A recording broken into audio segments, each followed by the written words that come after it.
Madam പുള്ളിയുടെ മരണം അറിഞ്ഞിട്ടാണ് 2 മാസം ഞാൻ വിളിച്ച് ബുദ്ധിമുട്ടിക്കായിരുന്നു. പക്ഷെ ഇനി അത് പറ്റൂല, എന്നെ ജോലിയെ ബാധിക്കുന്ന കേസാണ്. തരൂലെന്ന് പറഞ്ഞില്ലല്ലോ മോനെ, അടയ്ക്കാം. ഞാൻ ഇത് ചെന്ന് ബാങ്കിൽ പറഞ്ഞാൽ മതി, അവരുടെ അടുത്ത് വീട്ടിൽ ഇരുന്നോളം പറയും. മേഡം ഒരു EMI എങ്കിലും വാങ്ങാറ ഞാൻ ഇന്ന് ഇവിടുന്ന് പോവില്ല. മോനെ ഒന്ന് പതുക്കെ പറ മോനെ. സൗകര്യമില്ല മേഡം. ആരാ? എന്താ പ്രശ്നം? ഓനാണോ സാറേ? നിങ്ങളുടെ അച്ഛനും അമ്മയും ചേർന്ന് ജോയിന്റ് ആയിട്ട് ഞങ്ങളുടെ ബാങ്കിൽ നിന്ന് ഒരു മോർട്ടേജ് ലോൺ എടുത്തിട്ടുണ്ടായിരുന്നു. ഈ നിമിഷം വരെ അവർ ഒരു EMI പോലും അടച്ചിട്ടില്ല. പിന്നെ അച്ഛൻ മരിച്ചറിഞ്ഞുകൊണ്ടാണ് 2 മാസത്തേക്ക് ഞാൻ ഇങ്ങോട്ട് വരായിരുന്നത്. സാറേ ടോട്ടൽ 6 മാസത്തെ പെൻഡിങ് ഉണ്ട് EMI. അതിൽ ഒരു EMI എങ്കിലും ഇന്ന് കിട്ടാതെ ഇവിടെ നിന്ന് ഞാൻ പോവില്ല. ഇതിപ്പം എത്രയുണ്ട് EMI?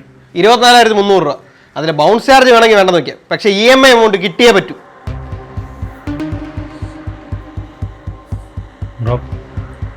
ഇത്ര എമൗണ്ട് ഇപ്പോൾ തൽക്കാലം കയ്യിലെടുക്കാനില്ല. നിങ്ങളുടെ 10 ദിവസം കഴിഞ്ഞോ ഞാൻ സോർട്ട് ചെയ്യാം. സാറേ നടക്കണ കേസ് വല്ലതും പറ. ഞാൻ പറഞ്ഞില്ലേ, ഞാനത് 10 ദിവസം തന്നാൽ മതി, ഞാൻ റെഡിയാക്കാം. ഉറപ്പാണെങ്കിൽ മാത്രമേ പറയാവൂ. ഉറപ്പ്.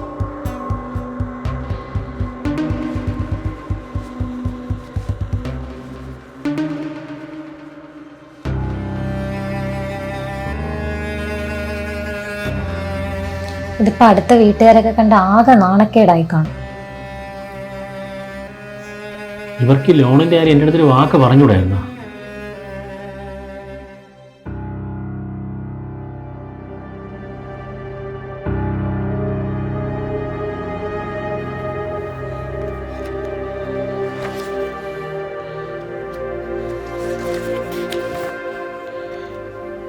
$36 ലക്ഷം രൂപ കടോ?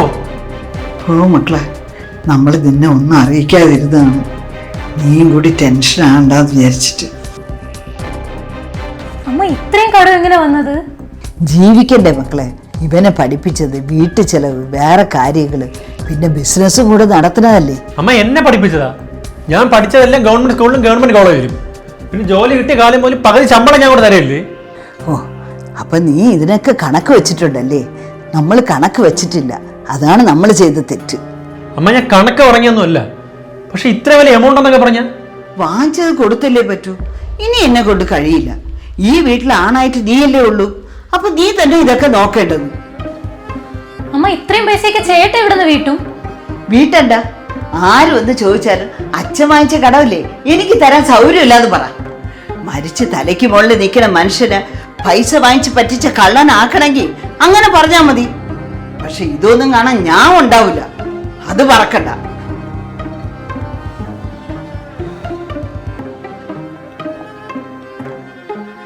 $43,000 ശമ്പളവും അച്ഛൻ്റെ ചിട്ടിയും വട്ടി എല്ലാം കൂടെ കഴിഞ്ഞിട്ട് 1,700 രൂപ മുച്ചോ. ഇത് വെച്ച് ഞാൻ എങ്ങനെ ഈ മാസം ഓടിക്കും?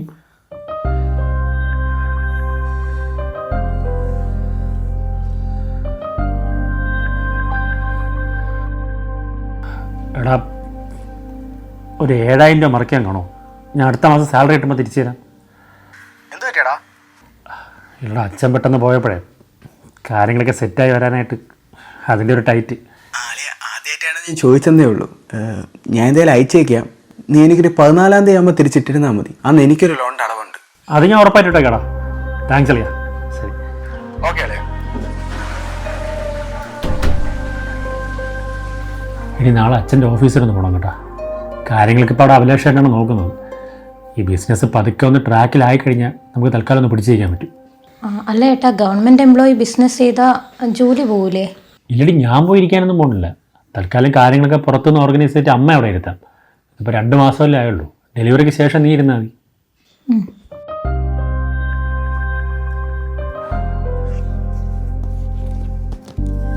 എടാ, ഉള്ളത് പറയാമല്ലോ, നിൻ്റെ അച്ഛന് ബിസിനസ് പറ്റിയ പരിപാടിയല്ല. ഞാനൊരു 1000 തവണ പുള്ളിയോട് പറഞ്ഞതാണ്, കേട്ടില്ല. കഴിഞ്ഞ 2 കൊല്ലമായിട്ട് കമ്പനി വളരെ ലോസിലാണ്. ഇപ്പോഴത്തെ മെയിൻ പ്രശ്നം എന്ന് പറഞ്ഞാൽ ഈ ഇരിക്കുന്ന സ്റ്റോക്ക് മുഴുവൻ ഡെറ്റാ. എറൗണ്ട് ഒരു 10 ലക്ഷം രൂപയെങ്കിലും ഉടനെ സെറ്റിൽ ചെയ്ത് പറ്റും. ചേട്ടാ, അച്ഛന് ഓൾറെഡി ഒരുപാട് കടമുണ്ട്. സത്യം പറഞ്ഞാൽ ഇവിടെ വന്ന് ഈ ബിസിനസ്സൊക്കെ ഒന്ന് ട്രാക്കിലാക്കി അതൊക്കെ ഒന്ന് സോർട്ട് ചെയ്യാനുള്ള വഴി എന്തെങ്കിലും ഉണ്ടെന്ന് അന്വേഷിക്കാനായിട്ടാണ് ഞാൻ വന്നത്. മോനെ, ഈ ബിസിനസ് ഇനി പച്ച പിടിപ്പിക്കാൻ പാടാം. പുറത്ത് കുറേ കാശ് കിടപ്പുണ്ട്, പക്ഷേ അവൻ്റെ അച്ഛനില്ലാത്തതുകൊണ്ട് അതൊന്നും ഇനി പ്രതീക്ഷിക്കണം.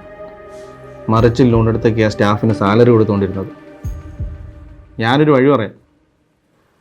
ഇതേ ഫീൽഡിലുള്ള ആർക്കെങ്കിലും ഈ കമ്പനി വിറ്റാൽ എനിക്ക് സ്റ്റോക്കിൻ്റെ പേയ്മെൻറ്റ് സെറ്റിൽ ചെയ്ത് കുറച്ച് കാശും കിട്ടും.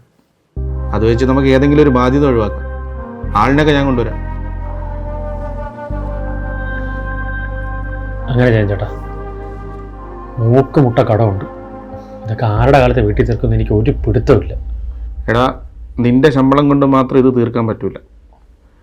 അച്ഛൻ പറഞ്ഞിട്ട് ഏകദേശം എത്ര രൂപയുടെ കടമുണ്ടെന്നൊക്കെ എനിക്കറിയാം. എനിക്കും കുറച്ച് കാശ് തരാനുണ്ട്. ഇനിയിപ്പോൾ അത് വേണ്ട. നിന്റെ ഇൻകം കൂട്ടിയാൽ ഇത് സോർട്ടാവും. അതുകൊണ്ട് എന്തെങ്കിലും ഒരു സൈഡ് ബിസിനസ് തുടങ്ങാൻ നോക്കും.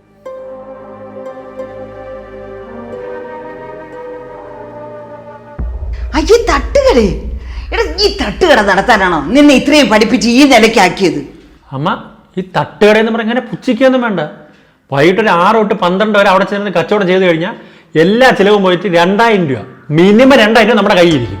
നീ നാട്ടുകാരെ കൊണ്ട് ചിരിപ്പിച്ചേ ഇറങ്ങുള്ളൂ അല്ലേ? തട്ടുകട നടത്താൻ പോണത്ര. അല്ല, അപ്പൊ ഈ കടമൊക്കെ ഞാൻ എങ്ങനെ വീട്ടുമെന്നാണ്? അതൊന്നും എനിക്കറിയില്ല. ഏതായാലും ഈ പണിക്ക് ഞാൻ നിന്നെ വിടൂല വിടൂല വിടൂല. ഓ ചേട്ടാ, ഞാൻ എന്താ കൊടുക്കാം.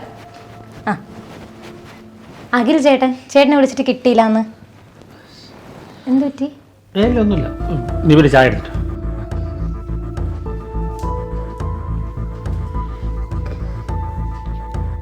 അളിയാ, അപ്പൊ ഞാൻ കുളിച്ചോണ്ടിരിക്കുകയാണ്. പെട്ടെന്ന് ഫോൺ കാണാത്ത.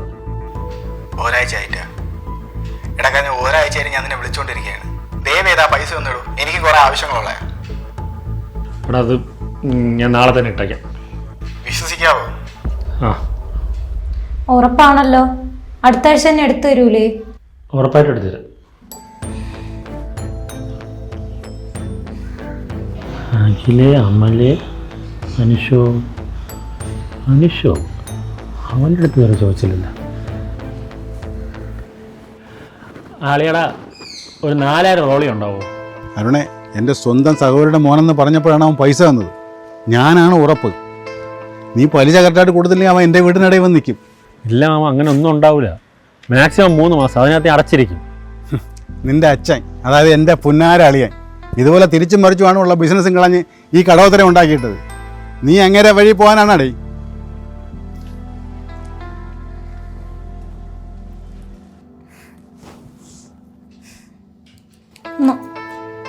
ഇനി ഈ താലിയും കൂടെ ഉള്ളൂ. ദയവേത് അത് ചോദിക്കല്ലേ. ഇടി, ഞാൻ നമ്മുടെ കൊച്ചുവിനെ വിളിച്ചിട്ടുണ്ടായിരുന്നു. അവനിപ്പം ദുബായിലൊരു ടൂർ കമ്പനിയില്ലേ, ഡ്രൈവർ കം ഗൈഡാണ്. അതുകൊണ്ട് അവൻ്റെ കടം വാങ്ങിയാ? ഇടി, നീ അത് ഞാൻ പറയുന്ന മുഴുവൻ കേൾക്ക്. അവന് നാട്ടിലെ 90,000 പ്ലസ് ആണ് സാലറിയും ടിപ്പും കൂടെ 1 മാസം കിട്ടുന്നത്. ഇപ്പോൾ അവിടെ ഒരു വേക്കൻസി വന്നിട്ടുണ്ട്. ഈ ലൈസൻസിൻ്റെ കാര്യമൊക്കെ അവർ സെറ്റ് ചെയ്ത് തരാമെന്ന് പറഞ്ഞു. ഞാൻ ഒരു 5 വർഷം ലീവ് എടുത്ത് അങ്ങോട്ട് പോയാലെന്ന് ആലോചിക്കുന്നു. നിങ്ങൾ എന്നെ നാണം കെടുത്തിയിട്ടേ അടങ്ങുള്ള. ഇതിന് നാണക്കേടെന്ന് തോന്നുന്നു. അതെ, എൻ്റെ വീട്ടുകാർ നിങ്ങൾക്ക് കെട്ടിച്ചു തന്നതേ നിങ്ങളൊരു ഗവൺമെന്റ് എംപ്ലോയി ആയതുകൊണ്ടാണ്. ഡ്രൈവറാണോ നടക്കുന്നത്? സാലറി ഡബിൾ ആവൂടി. ഇനിയിപ്പോൾ സ്വർണ്ണത്തട്ടത്തിൽ പൈസ കൊണ്ട് തന്നാലും നിങ്ങളെ ഞാൻ ആ ജോലിക്ക് വിടൂല. ഒന്നാതെ എൻ്റെ ഉരുപ്പടിയെല്ലാം കൊണ്ട് വെച്ച് തൊലച്ചു വെച്ചേക്ക് കാണില്ല. എന്നെ കൊണ്ട് കൂടുതൽ പറയിപ്പിക്കല്ലേ.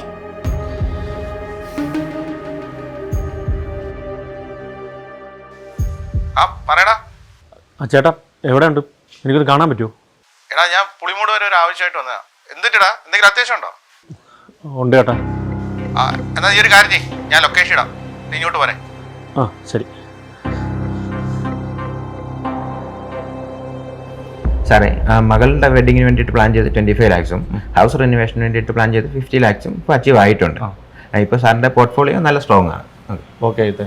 അങ്ങനെയാണെങ്കിൽ നെക്സ്റ്റ് മന്ത് ഓൺവേഴ്സ് എൻ്റെ വൈഫിൻ്റെ പേരിലും കൂടെ ഒരു 10,000 SIP സ്റ്റാർട്ട് ചെയ്യും. Okay sir. അകത്തോടാ. అయితే ഒരു മിനിറ്റ്. Okay sir. വാടാ. ചേട്ടാ, അത്യാവശ്യം ഒരു 15,000 രൂപ മറിക്കാൻ കാണോ? ആ ബാങ്ക് ഓഫീസറൊന്ന് ഓഫീസിൽ ഇരിക്കുകയും അടുത്ത ആഴ്ച എങ്ങനെയാണ് ഞാൻ തിരിച്ചു തരാം? എടാ, കാശ് ഞാൻ തരാം, പക്ഷേ ഇത് നല്ലതിനല്ല. സകല ആൾക്കാരും പെട്ടുപോകുന്നത് ഈ റോളിങ്ങിലാണ്. അങ്ങോട്ടും ഇങ്ങോട്ടും മറിച്ചും തിരിച്ചും അവസാനം ആരും തരാതാവും. ചേട്ടൻ്റെ ശമ്പളത്തിൽ 1 രൂപ ഇനി മിച്ചമില്ല. ഇത് എവിടെ ചെന്നിക്കുന്ന എനിക്ക് 1 രൂപവും ഇല്ല. അരുണേ, നീ ഇതിപ്പോഴേ മാനേജ് ചെയ്തില്ലെങ്കിൽ അവസാനം നീ പടുകുഴിയിലാവും. എന്തെങ്കിലും ചെയ്ത് ഈ കടം പകുതിയെങ്കിലും ഒന്ന് ഒതുക്ക്. എന്നിട്ട് നല്ല രീതിയിൽ ഫിനാൻഷ്യൽ പ്ലാനിങ് കൂടെ ചെയ്ത് കഴിഞ്ഞാൽ കുറച്ച് നാളെടുത്തിട്ടായാലും നിനക്ക് സേഫ് ആവാം. ഞാൻ ദുബായിൽ നിന്ന് വന്നതിന് ശേഷം എൻ്റെ സകല ഇൻവെസ്റ്റ്മെൻറ്റ് ഹാൻഡിൽ ചെയ്യുന്നത് എവരാ. നീ എവരെ ഒന്ന് കൺസൾട്ട് ചെയ്യും. ചേട്ടാ എൻ്റെ ഈ അവസ്ഥയിൽ കയ്യിലൊന്നുമില്ലാതെ ഞാൻ ഇവിടെ വന്നിട്ട് എന്ത് കാണിക്കാനാണ്? എടാ, കൈ കാശുള്ളവർ മാത്രമല്ല ഫിനാൻഷ്യൽ പ്ലാനിങ് ചെയ്യേണ്ടത്.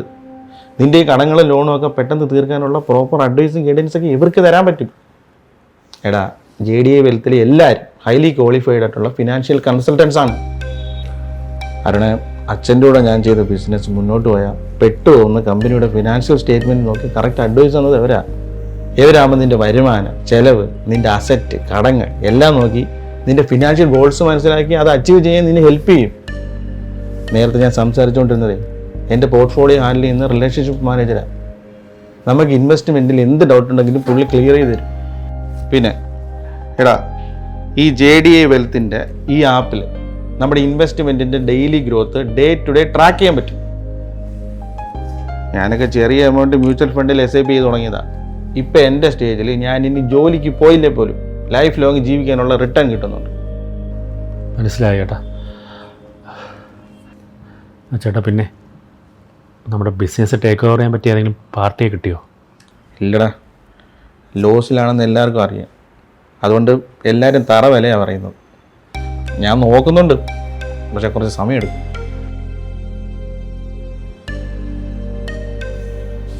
എടാ, നീ എന്തായാലും എവരെ കൺസൾട്ട് ചെയ്തിട്ടൊരു തീരുമാനം എടുത്താൽ മതി.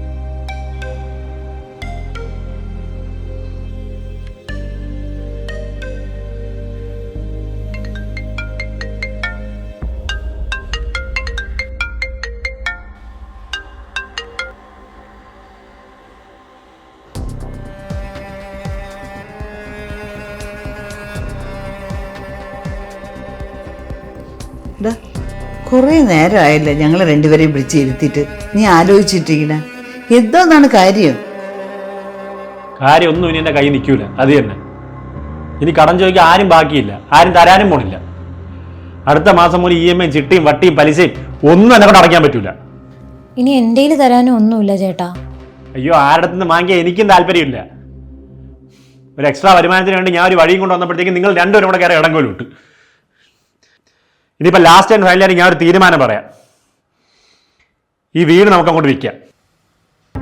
ഇതിന് കിട്ടുന്ന പൈസയ്ക്ക് കടവും തീർത്തും ബാക്കിയുള്ള പൈസയ്ക്ക് എവിടെയെങ്കിലും പോയി ലീസിനെടുത്ത് താമസിക്കാം. എവിടെ പോയാലും പറ്റില്ല, എനിക്കിതിന് മനസ്സമാരം കിടന്ന് ഉറങ്ങിയാൽ മതി.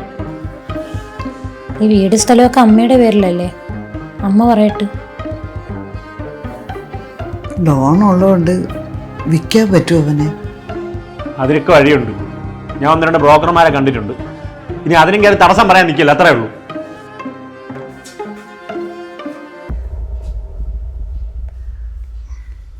വെറുതെ ഒഴിവ് പറയാൻ നിൽക്കല്ലേ സാറേ. അറിയാലോ, ഞങ്ങൾക്ക് അവസാനം വീട്ടിൽ വിസിറ്റ് വരേണ്ടി വരും. പിന്നെ ആ സമയത്ത് കിടന്ന് നാണക്കേടന്നൊന്നും പറഞ്ഞിട്ട് ഒരു കാര്യമില്ല. എന്നാ വന്ന് ഇരി. അല്ല, ഞാൻ ഇപ്പം എന്തോന്ന് പറയാം, എൻ്റെ കയ്യിൽ ഇപ്പം അടയ്ക്കാൻ പൈസ ഇല്ല. വീട് ഉടനെ സെയിലാവും. അപ്പോഴത്തേക്ക് അതെങ്ങനെയാണ് ഞാൻ അടച്ച് തീർത്തോളാം.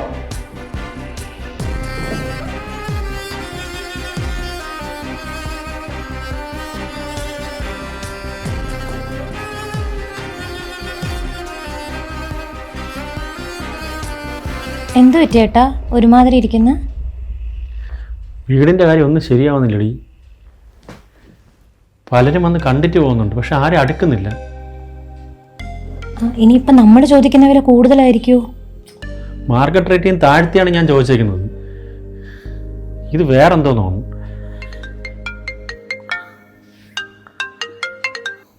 ആ ചേട്ടാ, നീ എന്താ ആളെ പറ്റിക്കാൻ നോക്കുന്ന? വല്ലവന്റെ പേരിലുള്ള സ്ഥലം നീ നിന്റെ സ്ഥലമാണെന്നും പറഞ്ഞ് എന്റെ അടുത്ത് വിൽക്കാൻ കൊണ്ടുവരുമല്ലേടാ? ചേട്ടാ എന്തോന്നുണ്ടാ പറഞ്ഞ? നീ എന്താ അഭിനയിക്കുന്ന? നിന്റെ മാമന്റെ പേരിലുള്ള സ്ഥലമല്ലേടാ നീ നിന്റെ സ്ഥലം എന്നും പറഞ്ഞ് എന്റെ അടുത്ത് വിൽക്കാൻ കൊണ്ടുവന്ന്? ചേട്ടാ സത്യം ഇരിക്കാന്ന് അറിഞ്ഞൂടായിരുന്നു. എന്നാ നീ ഇപ്പൊ അറിഞ്ഞല്ലേ? എടാ, നിന്റെ മാമനാണ് ഇത്രയും നാളും വന്ന ആളുകളൊക്കെ മുടക്കിക്കൊണ്ടിരുന്നത്. ആദ്യം കുടുംബത്തിൽ എന്തെങ്കിലും പ്രശ്നം ഉണ്ടെങ്കിൽ അത് തീർത്തിട്ട് നീ സ്ഥലം വിൽക്കാൻ വന്നാ മതി.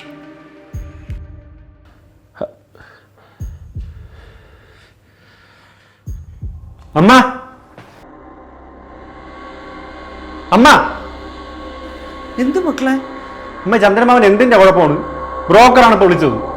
ഇവിടെ വരുന്ന ആൾക്കാരൊക്കെ ഓരോന്ന് പറഞ്ഞ് കച്ചവടം മുടക്കുന്നത് മാമനാണെന്ന്. മാമൻ ഈ വസ്തുവിൽ വല്ല പങ്കുണ്ടോ? ഉണ്ടെന്ന് പണ്ട് വീട് വയ്ക്കുമ്പോൾ അച്ഛൻ എന്തോ പറഞ്ഞിട്ടുണ്ട്.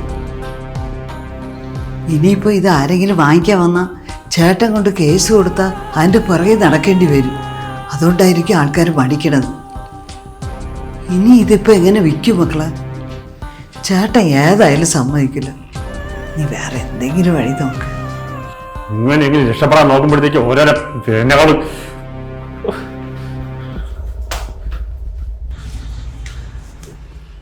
അമ്മ, അഭിലാഷായിട്ട് നമ്മുടെ വീട് വാങ്ങിക്കാൻ താല്പര്യമുണ്ടെന്ന് പറഞ്ഞു. അയ്യോ മക്കളെ, അവരുടെ അടുത്ത് പറഞ്ഞില്ലേ വീട് വിൽക്കാൻ പറ്റില്ലെന്ന്? അമ്മ, ഞാനായിട്ട് ഒന്നും പറയാൻ പോയിട്ടില്ല. പിന്നെ ഇതിപ്പോൾ ആ ബ്രോക്കർ വഴി അല്ലാത്തതുകൊണ്ട് ഇടപാട് കഴിയുമ്പോൾ മാമനും ഒന്നും അറിയാൻ പോകുന്നില്ല. അഭിലാഷേട്ടന് ഈ കാര്യമൊന്നും അറിയാൻ പോകണ്ട, അതുകൊണ്ട് പ്രശ്നമൊന്നുമില്ല. എന്തായാലും നാളെ അഡ്വാൻസ് തരാൻ വേണ്ടി ചേട്ടൻ കൂടെ വരുന്നുണ്ട്. ശ്രേയ എവിടെ? ശ്രേയ, എടീ, കാര്യങ്ങളൊക്കെ ഓക്കെ ചേട്ടാ?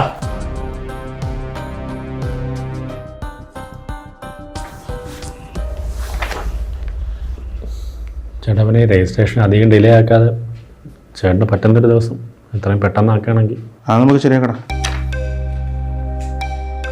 ചേച്ചി, സത്യത്തിൽ ഞാനാ അവനോട് പറഞ്ഞത് വല്ല വീടോ അവസ്ഥ വെച്ചിട്ടുള്ള കടം തീർക്കാൻ. ഈ ചെറിയ പ്രായത്തിലെ അവൻ ഇത്രയും വലിയ കടക്കാരനായ. ഇവ ഇന്നലെ കണ്ടപ്പോഴാണ് പറഞ്ഞത് വീട് വിറ്റ് പോണില്ല. എന്നാൽ പിന്നെ ഞാനങ്ങ് വാങ്ങാതിരുന്നു. സംഭവം ഞാൻ വേറൊരു വീട് വാങ്ങാനിരുന്നതാണ്. അത് ഇതാവാന്ന് വെച്ചു. ഇതാകുമ്പോൾ നിങ്ങൾക്കൊരു സഹായമാവുമല്ലോ. പിന്നെ ചേട്ടാ, അച്ഛൻ തരാനുള്ള കാശ് പോയിട്ട് ബാക്കി തന്നാൽ മതി കേട്ടോ. എടാ, അതൊന്നും വേണ്ട. ഞാൻ ഫുൾ എമൗണ്ടും തരാം. നീ കടങ്ങളെല്ലാം തീർത്തിട്ട് ബാക്കി ഉണ്ടെങ്കിൽ എൻ്റെ കാര്യം സെറ്റിൽ ചെയ്താൽ മതി. ഇത് സെറ്റിൽ ചെയ്യാൻ അല്പം പാടാണല്ലോ മാഷേ. അതേ, ഇതിന് അവകാശം ഒന്നല്ല, രണ്ടാ. ഈ ഇവളും ഇവിടെ ഒരേ ഒരു സഹോദരനായി ഞാനും. എനിക്കിത് വിൽക്കാൻ താല്പര്യമില്ലെങ്കിലോ? കാരണം എന്തുകൊണ്ടാണ്? മാമ, വെറുതെ പ്രശ്നം ഉണ്ടാക്കല്ലേ. ഇല്ലടാ, നിനക്ക് വിറ്റ് പുട്ടടിക്കാൻ എൻ്റെ വസ്തു വിട്ടുതരാം, മതിയാ? ഇത്രയും കാലം ഈ വസ്തുവിൽ മാമന് അവകാശമൊന്നും ഇല്ലായിരുന്നല്ല.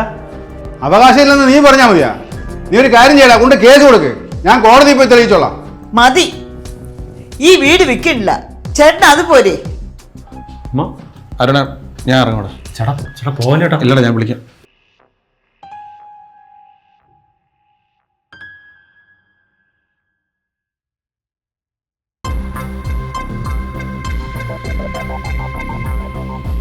അല്ലെങ്കിൽ ഞാനങ്ങ് വാങ്ങാം.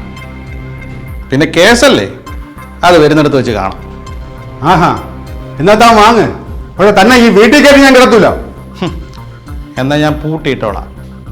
ചേച്ചി ഒപ്പിട്, ബാക്കി ഞാൻ ഏറ്റ്. വേണ്ടടാ, ഒരു പ്രശ്നം വേണ്ട. ഞാൻ നോക്കിക്കോളാം ചേച്ചി. ഇടാ, അവസാനം നിനക്കത് ബാധ്യതയാവും. ഉപ്പിടമ്മ അങ്ങോട്ട്. ഉള്ള കടം മുഴുവൻ എന്റെ തലയെടുത്ത് വെച്ച് വന്നിട്ട് നാടകം കളിക്കണം രണ്ടുപേരും കൂടെ.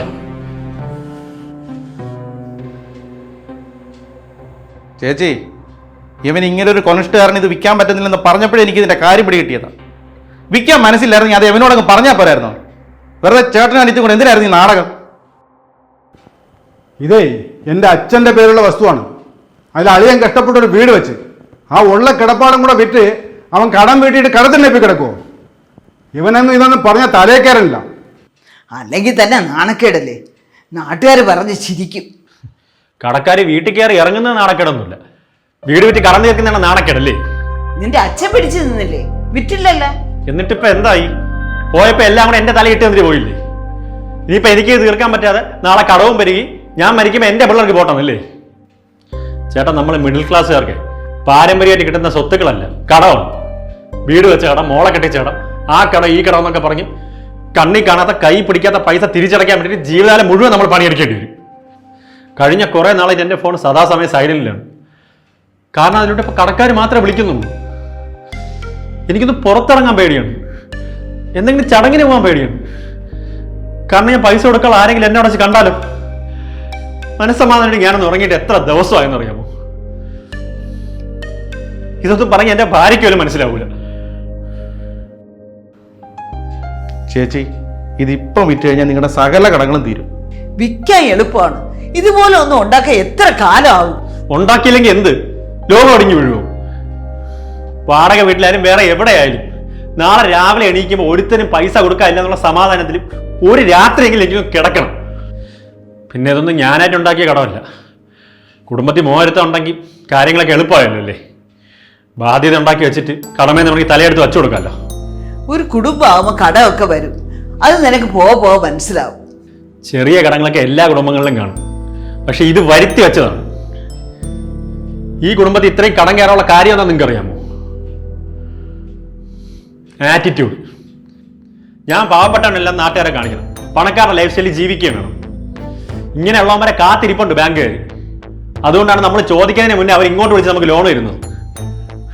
അവർക്കറിയാം സ്റ്റാറ്റസ് കാണിക്കാൻ വേണ്ടി കാർ വാങ്ങിക്കാനും വീട് വെക്കാനും കടം വാങ്ങിച്ച് പത്രാസ കാണിക്കാനും ഒക്കെ നമുക്ക് ഒരു മടിയുമില്ല. ഒന്നിൽ ഈ വീട് വെക്കാൻ അമ്മ സമ്മതിക്കണം, അല്ലെങ്കിൽ ഈ കടങ്ങളൊക്കെ അമ്മ വീടണം. എനിക്കങ്ങ് 32 വയസ്സേ ആയിട്ടുള്ളൂ. ആയുസറാതെ ചാവ എനിക്ക് വയ്യ.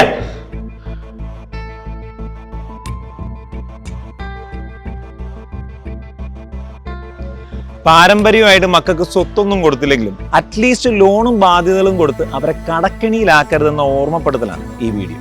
വ്യക്തമായ ഒരു ഫിനാൻഷ്യൽ പ്ലാനിങ്ങും ഇല്ലാതെ നമ്മൾ വാങ്ങിക്കൂട്ടുന്ന ഈ കടങ്ങളും ലോണും ഒരു നാൾ നമ്മുടെ മനസ്സമാധാനവും നമ്മുടെ ബന്ധങ്ങളും നമ്മുടെ ജീവിതം തന്നെ തകർക്കുമെന്ന് പലരും മനസ്സിലാക്കുന്നില്ല. പിന്നെ മിഡിൽ ക്ലാസ്സുകാരുടെ ഏറ്റവും വലിയ പ്രശ്നമാണ് ദുരഭിമാനം. വീടും ബിസിനസ്സും ഒക്കെ പോയെന്നറിഞ്ഞാൽ നാട്ടുകാർ കളിയാക്കി ചിരിക്കുമെന്ന് പേടിച്ച് ഈ സ്വത്തൊക്കെ വിൽക്കാതെ ചക്രശ്വാസം വലിക്കാൻ ഇവർ റെഡിയാണ്. പക്ഷെ അതേസമയം എക്സ്ട്രാ വരുമാനം ഉണ്ടാക്കാൻ എന്തെങ്കിലും ചെറുകിട പരിപാടികൾ ചെയ്യാൻ ഇവർ തയ്യാറുമല്ല. കാരണം അതും നാട്ടുകാരറിഞ്ഞാൽ ഇവർക്ക് പ്രശ്നമാണ്. അതായത് പണക്കാരെ പോലെ ജീവിക്കുകയും വേണം, പക്ഷെ പാവപ്പെട്ടവരാണെന്ന് ആർക്കും തോന്നാനും പാടില്ല. ഈ ഒരു മിഡിൽ ക്ലാസ് മെന്റാലിറ്റിയാണ് ബാങ്കുകാരും ചൂഷണം ചെയ്യുന്നത്. സത്യം പറഞ്ഞാൽ ഓരോ വ്യക്തിയും സ്വന്തം വരുമാനത്തിനനുസരിച്ച് ചെലവുകൾ നടത്തിയാൽ വലിയ കടങ്ങളൊന്നുമില്ലാതെ മനസ്സമാധാനത്തോടെ നമുക്ക് ജീവിക്കാൻ സാധിക്കും. എല്ലാവർക്കും ഒത്തിരി സന്തോഷം നേർന്നുകൊണ്ട് താങ്ക് യു. പിന്നെ വളരെ ഇമ്പോർട്ടൻ്റ് ആയിട്ടുള്ള ഒരു കാര്യം, വീട് വയ്ക്കാനും കല്യാണം നടത്താനും ഒക്കെ കടങ്ങൾ വാങ്ങിക്കൂട്ടുന്നതിന് പകരം പ്രോപ്പറായിട്ടുള്ള ഒരു ഫിനാൻഷ്യൽ പ്ലാനിലൂടെ മുന്നോട്ട് പോയാൽ നമ്മുടെ വരുമാനം കൊണ്ട് തന്നെ നമ്മുടെ ഫിനാൻഷ്യൽ ഗോൾസ് അച്ചീവ് ചെയ്യാൻ പറ്റും. ഒരു long term financial plan create ചെയ്ത് നിങ്ങളുടെ ഭാവി ഭദ്രമാക്കാൻ നിങ്ങൾ ആഗ്രഹിക്കുന്നുണ്ടെങ്കിൽ JDA വെൽത്തിൻ്റെ സർട്ടിഫൈഡ് ഫിനാൻഷ്യൽ പ്ലാനേഴ്സിൻ്റെ സഹായം തേടുക. Thank you. ഉയർന്ന നിലവാരമുള്ള നിലക്കടലയെണ്ണ മന്ത്ര ഗ്രൗണ്ട്നട്ട് ഓയിൽ, ഇതേ നൽകുന്ന